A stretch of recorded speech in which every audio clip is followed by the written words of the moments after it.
ಇನ್ನು ಮುಖ್ಯಮಂತ್ರಿಗಳಿಗೆ ಕಳೆದ 3-4 ದಿನಗಳಿಂದ ಸಿಕ್ಕಾಪಟ್ಟೆ ಟೆನ್ಷನ್ ಇತ್ತು. ಕಾರಣ ರಾಜ್ಯಪಾಲರು ಪ್ರಾಸಿಕ್ಯೂಷನ್ಗೆ ಕೊಟ್ಟ ತಕ್ಷಣನೇ ಒಂಥರ ಟೆನ್ಷನ್ನಲ್ಲಿದ್ದರು. ಕಾನೂನು ತಜ್ಞರನ್ನೆಲ್ಲ ಕರೆಸಿ ಎಲ್ಲ ಸಭೆ ಮಾಡ್ತಾ ಇದ್ರು. ಬಟ್ ಈಗ 3 ದಿನಗಳಿಂದ ಟೆನ್ಷನ್ನಲ್ಲಿದ್ದ ಮುಖ್ಯಮಂತ್ರಿಗಳಿಗೆ ತಾತ್ಕಾಲಿಕವಾಗಿ ಒಂದು ರಿಲೀಫ್ ಅಂತೂ ಅವರಿಗೆ ಸಿಕ್ಕಿದೆ.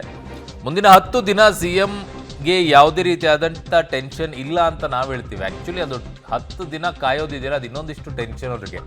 ತಾತ್ಕಾಲಿಕ ರಿಲೀಫ್ ಸಿಕ್ಕಿದೆ. ಮುಖ್ಯಮಂತ್ರಿಗಳು ಮತ್ತಷ್ಟು ಆಕ್ಟಿವ್ ಆಗಿದ್ದಾರೆ. ನಾಳೆ ಜಿಲ್ಲಾ ಪ್ರವಾಸವನ್ನ ಮುಖ್ಯಮಂತ್ರಿಗಳು ಕೈಗೊಳ್ತಾ ಇದ್ದಾರೆ. ನಾಳೆ ಆಲಮಟ್ಟಿ ಜಲಾಶಯಕ್ಕೆ ಬಾಗಿನ ಅರ್ಪಣೆಯನ್ನ ಮುಖ್ಯಮಂತ್ರಿಗಳು ಮಾಡಲಿದ್ದಾರೆ.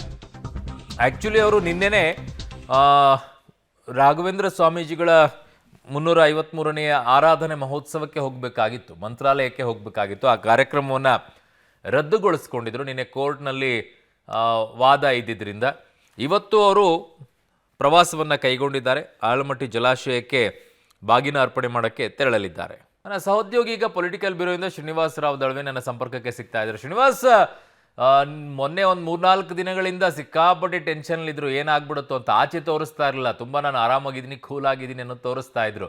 ಬಟ್ ಈ 10 ದಿನ ಇದೆಯಲ್ಲ, ತಾತ್ಕಾಲಿಕ ರಿಲೀಫು, ಟೆನ್ಷನ್ ಫ್ರೀ ಅಂತ ನಾವು ಹೇಳ್ತಾ ಇದೀವಿ. ಬಟ್ ಅದು ಆ್ಯಕ್ಚುಲಿ ಸಿಕ್ಕಾಪಟ್ಟೆ ಟೆನ್ಷನ್ನಲ್ಲಿ ಇರ್ತಾರೆ. ಇನ್ನೂ 10 ದಿನ ಕಾಯಬೇಕಲ್ಲಪ್ಪ, ಇದೊಂದು ರಿಲ್ಯಾಕ್ಸ್ ಆಗಿಬಿಟ್ಟಿದ್ರೆ ಸಾಕಾಗಿತ್ತು ಅನ್ನೋ ಮಟ್ಟಕ್ಕೆ.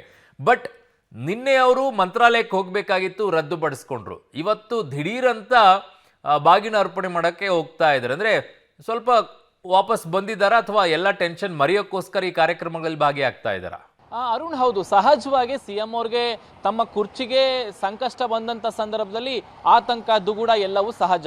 ಹಾಗಾಗಿನೇ ಕಳೆದ 3-4 ದಿನಗಳಿಂದ ರಾಜ್ಯಪಾಲರು ಯಾವಾಗ ಪ್ರಾಸಿಕ್ಯೂಷನ್ಗೆ ಅನುಮತಿ ಕೊಟ್ಟರೋ ಅಲ್ಲಿಂದ ನಿನ್ನೆವರೆಗೂ ಕೂಡ ಕಾನೂನು ತಜ್ಞರ ಜೊತೆ ಮಾತನಾಡುವಂಥದ್ದು, ವಕೀಲರ ಜೊತೆ ಮಾತನಾಡುವಂಥದ್ದು, ಕೋರ್ಟ್ನಲ್ಲಿ ಕೇಸ್ ಫೈಲ್ ಮಾಡುವಂಥದ್ದು, ಅಲ್ಲೇನಾಗುತ್ತೆ ಅನ್ನುವಂತಹ ಆತಂಕ, ಇದೆಲ್ಲದರಿಂದ ಎಲ್ಲ ಆತಂಕದಿಂದ ಒಂದ್ ಕಡೆ ಆಡಳಿತದ ಕಡೆ ಸಂಪೂರ್ಣವಾಗಿ ಗಮನ ಕೊಡ್ಲಿಕ್ಕೆ ಆಗ್ತಿರ್ಲಿಲ್ಲ. 1-2-3 ಕಾರ್ಯಕ್ರಮಗಳನ್ನ ಹಾಜರಾದ್ರು, ಆದ್ರೆ ಪೂರ್ಣ ಮನಸ್ಸಿನಿಂದ ಏನು ಹಾಜರಾಗಿಲ್ಲ ಅಂತ ಅನ್ಬೋದು. ಮತ್ತೆ ಮೇಲ್ನೋಟಕ್ಕೆ ನನಗೆ ಯಾವುದೇ ದುಃಖ ದುಗುಮಾನಗಳು ಇಲ್ಲ ಅಂತ ತೋರಿಸ್ಕೊಳ್ತಿದ್ರು. ಆದ್ರೂ ಎಲ್ಲ ಒಂದ್ ಕಡೆ ತಮ್ಮ ಕುರ್ಚಿಗೆ ಸಂಕಷ್ಟ ಬಂದಂತ ಸಂದರ್ಭದಲ್ಲಿ ಆ ಒಂದು ಆತಂಕ ಇದ್ದೇ ಇರುತ್ತೆ. ನಿನ್ನೆ ಏನು ಕೋರ್ಟ್ನಲ್ಲಿ ತಾತ್ಕಾಲಿಕವಾಗಿ ರಿಲೀಫ್ ಸಿಕ್ಕಿದೆ. ಹಾಗಾಗಿ ಸಿಎಂ ಅವರು ಆಡಳಿತ ಕಡೆ ಸ್ವಲ್ಪ ಚುರುಕನ್ನ ಕೊಡ್ಲಿಕ್ಕೆ ಮುಂದಾಗಿದ್ದಾರೆ. ನಾಳೆ ಆಲಮಟ್ಟಿ ಜಲಾಶಯಕ್ಕೆ ಬಾಗಿನವನ್ನ ಅರ್ಪಿಸ್ತಾರೆ. ನೀವು ಹೇಳಿದಾಗ ಹೌದು, ನಿನ್ನೆ ರಾಘವೇಂದ್ರ ಸ್ವಾಮಿಗಳ ದರ್ಶನಕ್ಕೆ ಹೋಗಬೇಕಾಗಿತ್ತು. ಈ ಎಲ್ಲಾ ಕೇಸ್ಗಳ ಗೊಂದಲದಿಂದಾಗಿದೆ ಅವರು ಕಾರ್ಯಕ್ರಮವನ್ನ ರದ್ದು ಮಾಡಿದ್ರು. ಈಗ 10 ದಿನಗಳ ಮಟ್ಟಿಗೆ ತಾತ್ಕಾಲಿಕವಾಗಿ ತಡೆ ಕೊಟ್ಟಿರೋದ್ರಿಂದ ಸ್ವಲ್ಪ ರಿಲ್ಯಾಕ್ಸ್ ಆದಂತೆ ಕಾಣಿಸ್ತಿದೆ. ಹಾಗಾಗಿನೇ ನಾಳೆ ಆಲಮಟ್ಟಿ ಜಲಾಶಯಕ್ಕೆ ಬಾಗಿನವನ್ನ ಅರ್ಪಿಸ್ತಾರೆ. ನೀವು ಹೇಳ್ದಂಗೆ ಹೌದು, ಬೇಗ ಕೇಸ್ ಮುಗ್ದೋಗಿದ್ರೆ ದೊಡ್ಡ ರಿಲೀಫ್ ಸಿಕ್ತಿತ್ತು.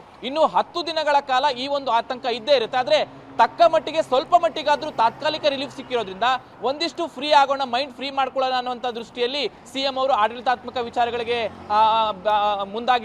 ಮುಂದಾಗಿದ್ದಾರೆ ಅಂತ ಅನ್ಸುತ್ತೆ. ಹಾಗಾಗಿ ನಾಳೆ ಒಂದು ಕಾರ್ಯಕ್ರಮವನ್ನು ಇಟ್ಕೊಂಡು ಜಿಲ್ಲಾ ಪ್ರವಾಸವನ್ನ ಮಾಡ್ತಿದ್ದಾರೆ. ಅರುಣ್.